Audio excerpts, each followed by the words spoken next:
Hi, I'm Greta Oliver. Welcome to the EducateU podcast, your roadmap to learning tips, techniques, and strategies to enable your student to successfully navigate the road to and through higher education. Hello! Today's guest on the Relating to Professors as Educators, Motivators, Mentors, and Advocates segment of EducateU is Professor Terence Oliver. Terence Oliver is the Walter Spearman Distinguished Professor at UNC Chapel Hill in the School of Journalism and Media. Terence is also a successful entrepreneur at his company, Simply Told Design, and a contractor at Complex Stories, a design agency in Massachusetts. Prior to joining the faculty at UNC, Terence was an associate professor at Ohio University. All in all, Terence has been a university professor for over 20 years.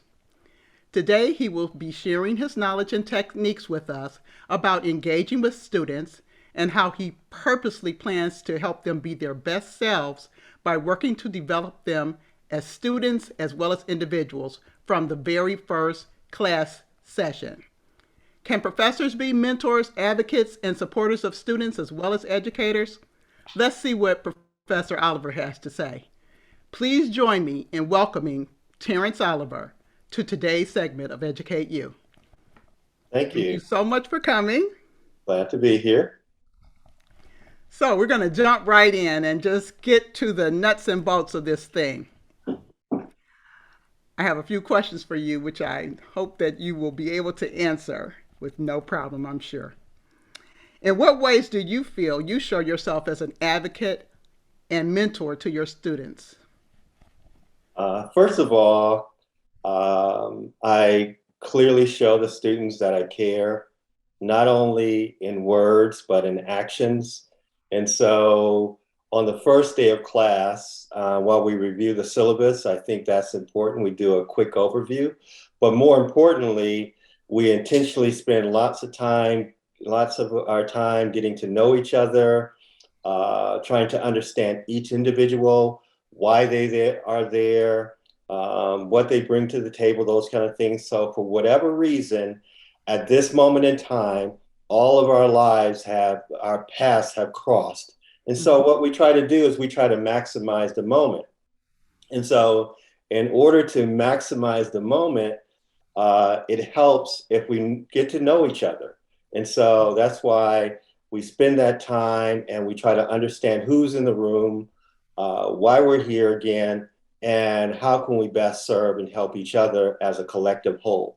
And so that's kind of the way that I approach it. And so as a professor, I show up on day one as an advocate, as a mentor. I hear their stories, I hear one by one, and I also tell my story. And as I hear their stories, it triggers things within me to think about how can I endeavor to make a difference in their lives. And so my mantra for over a decade now has been to make a difference, be the difference. And so to make a difference and be the difference, I think that kind of pushes you to think about, how can we, as our lives are crossing, make a difference. And so as a professor, I think that's just a good way to start things out. That sounds great. I wish I had more professors like you when I was in college. So I know that you've come across students that may be struggling in your class from time to time. So what kind of suggestions do you have for students when you realize that they're struggling in class, or what suggestions would you have for students who are struggling in any class in college? I think, first of all, I think it's foundational to reflect. So get to the why of the struggle. Try to identify why you are struggling. So in order to get to the root, you need to think about, is it the pace of the class? Is it the density of the material?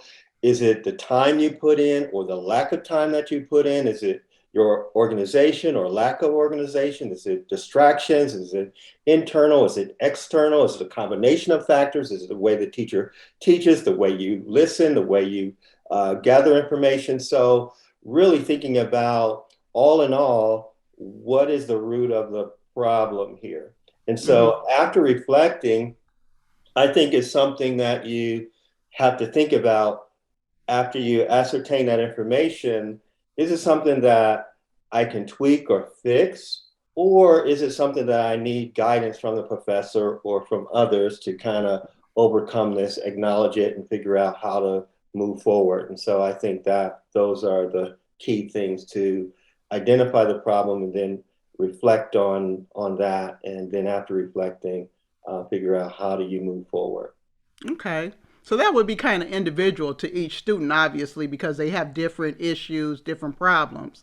So just, as as an overall description of this, you're basically saying you're going to talk to the student, work with the student so that they can identify where their issue lies, where the problem is coming from or why it's occurring, and then work with them to figure out how to best solve that problem.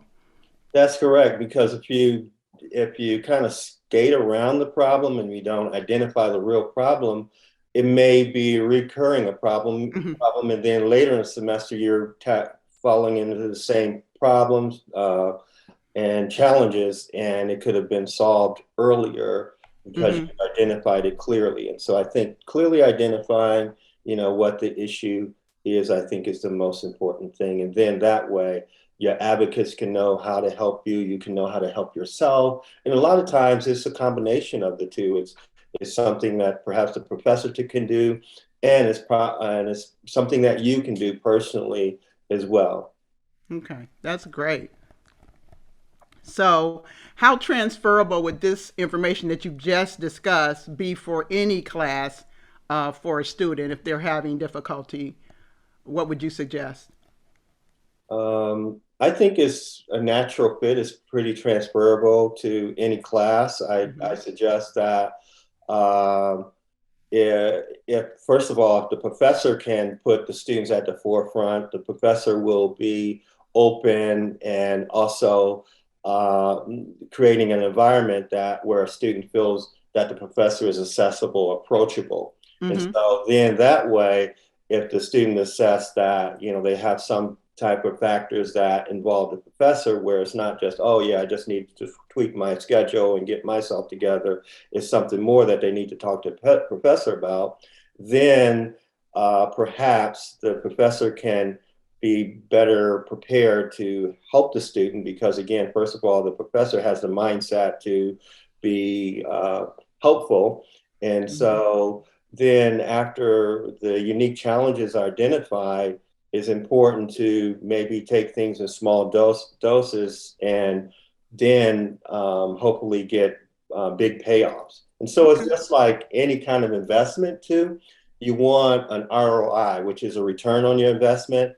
And so to make progress, most of the time you're going to have to invest in something. You're going to have to do something different than was to be done before. And Mm-hmm. so hopefully the strategy with the student and the professor working together, they both have a return on investment. And I think that can be applied to just about any class to help a student. Okay. Great. What kind of best practices? You're touted as the great professor. You have a lot of students that really care about you and let you know that. What kinds of things are different about the way in which you do your class? I know you said you get to know them from the very first day. You spend a lot of time where you're talking to them and finding out their stories and interjecting ways in which you can help them and thinking always of ways in which you can help them. But what is it that makes you different as a professor? What makes your class different than some of the other classes that are offered at university? I think that, first of all, I try to realize that each student has something unique that they're bringing to the table. And it's usually not just one thing, but it's a lot of different unique things. And so realizing that their uniqueness is there, I think is helpful. But sometimes as a mentor is it's your challenge or our challenge to identify those unique gifts and abilities and help make them better. So it's Mm-hmm. realizing that it takes work because you have to look at each individual student and then try to figure out, how can I enhance on what they already bring to the table. So another thing too is that I look at to try to maximize the moments. And so Mm-hmm. just because I have something on the syllabus or something planned for the day, if something comes up in conversation or I see body language or something that tells me that maybe I need to tweak and adjust, I'm not afraid to blow up everything and Mm-hmm. change to adjust to meet the needs of the students. Mm-hmm. So it's really being student focused, focused on the student and not just on myself or the content that I have at the moment. I could shift and change and teach some content or move content around. Mm-hmm. But again, you'll never be able to recreate a moment. And Mm-hmm. so if you can identify a moment and say, wow, something's happening here, let me adjust, I think it's more beneficial for the students. And so maximizing students and maximizing the moment. Mm-hmm. And another thing with that is to identify those and just think about what we coin as teachable moments. So Mm-hmm. sometimes something rise up like, wow, something that this particular student said is a teachable moment for me to say something that wasn't on agenda, but I think it's going to be applicable to everybody. And Mm-hmm. so adjusting that way as well.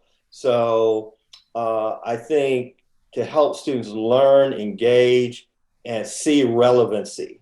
And so sometimes something is just relevant, something happened in the news or something just happened in the moment. I think that creates win-win situations. And so that's what we kind of look for. Another Okay. thing I do and I bring to the class is to be excited to teach, be excited about the students. And so you can see my hand doing this. And so a lot of times that's what happens when you think about being excited. Your body language shows it. Mm-hmm. People can feel it, that kind of thing. And so if you can show up to the class ready to teach, being excited, the students get excited because if you're excited, 9 times out of 10, the students are going to be excited about the content and about each other, about our moment is in time, those kind of things. And Mm-hmm. so that excitement can go a long way. Okay, that sounds wonderful. So, saying all that and all the teachable moments and all the time that you spend on actual content as far as what's on your syllabus, how much time do you really invest in your students outside of class?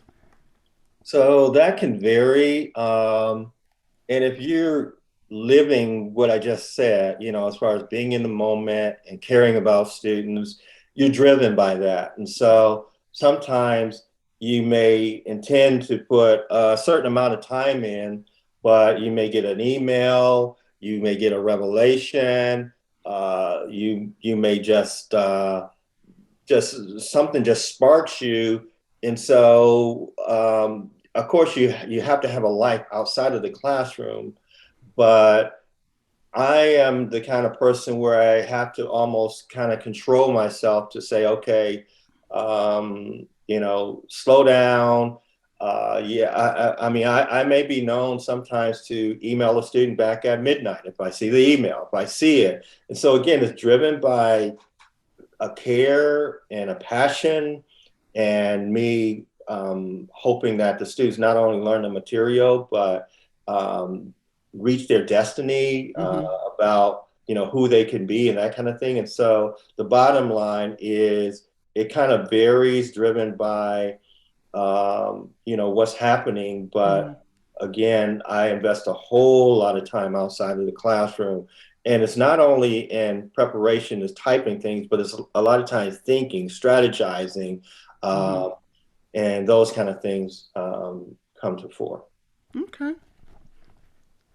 And so I think a lot of your motivation that you provide to your students is because they see that you're excited, that you're motivated, that you're, a practitioner of what you're actually teaching them. You have your own business. You're doing the things that you're actually teaching them to do. And so that's a great thing. At least they can look up to you and see that it can be done, that you're actually doing it, and that you're a person that's encouraging them to do it as well. So I think you have done an awesome job as far as being an advocate, a mentor, a supporter of students, and students are telling the story every single class session. So I just thank you so much for coming and talking to us and letting us know the tricks and the practices that you use in order to support students. Thank you for all you do for today's students.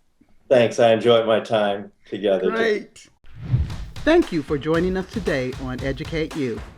If you wish, you can send me your questions or comments about the college going process or the podcast contents by sending an email to Dr. Greta at gretaoliverconsulting.com.